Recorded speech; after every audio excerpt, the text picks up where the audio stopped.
Clean दिख रहा है? देखो, सबसे पहले हमको उत्पादन का संगठन, उत्पादन जो है उसके लिए किन किन आवश्यक चीज़ों की ज़रूरत पड़ती है, तो उन्होंने बताया है भूमि, पूंजी, श्रम, साहस, संगठन, है ना। अब इसको, भूमि को समझने की ज़रूरत है क्या? खेत को यदि हम जोतेंगे तो कहाँ? जमीन पे, तो वही क्या कहलाती है? भूमि। उसके बाद आता है पूंजी। पूंजी को उन्होंने पहले भौतिक पूंजी बताई। भौतिक पूंजी मतलब सब आ गया उसमें, खेत भी आ गया, कल्टीवेटर, ट्रैक्टर, ट्राली, मजदूर, सब, ठीक है। परंतु भौतिक पूंजी के यदि दो भाग किए उन्होंने, पहला है स्थायी पूंजी और दूसरी है कार्यशील पूंजी। स्थायी पूंजी का मतलब वह है जो चलायमान नहीं है, वो एक जगह पर स्थिर है। उदाहरण के लिए हमारा खेत, ठीक है, थ्रेसर, कल्टीवेटर, ट्रैक्टर, ट्रॉली इत्यादि, यह जो चीज़ें हैं हम एक बार इसके ऊपर पैसा खर्च करेंगे और सालों तक के ये चीज़ स्थायी रहती है, ठीक है ना। परंतु यदि मान के चलो ट्रैक्टर चलाए और उसका पहिया जो है पंचर हो गया, क्या करेंगे?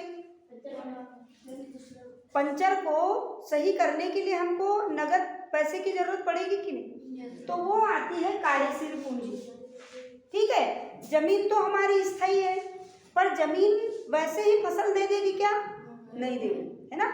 वहाँ पे यदि हमको उत्पादन करना है तो उसके लिए हमको ट्रैक्टर की ज़रूरत पड़ेगी, उसके लिए पैसा चाहिए, बीज की ज़रूरत पड़ेगी, उसके लिए पैसा चाहिए, खाद की ज़रूरत पड़ेगी, उसके लिए पैसा चाहिए, कीटनाशक दवाओं के लिए पैसा चाहिए।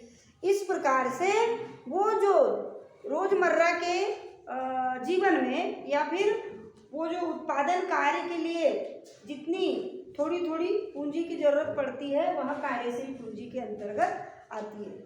फिर आती है मानव पूंजी। मानव पूंजी का मतलब क्या है? मनुष्य। भाई हम भी तो एक पैसे का काम कर रहे हैं, है ना। भाई ट्रैक्टर चला रहे तो हमको पैसे की ज़रूरत है कि नहीं है?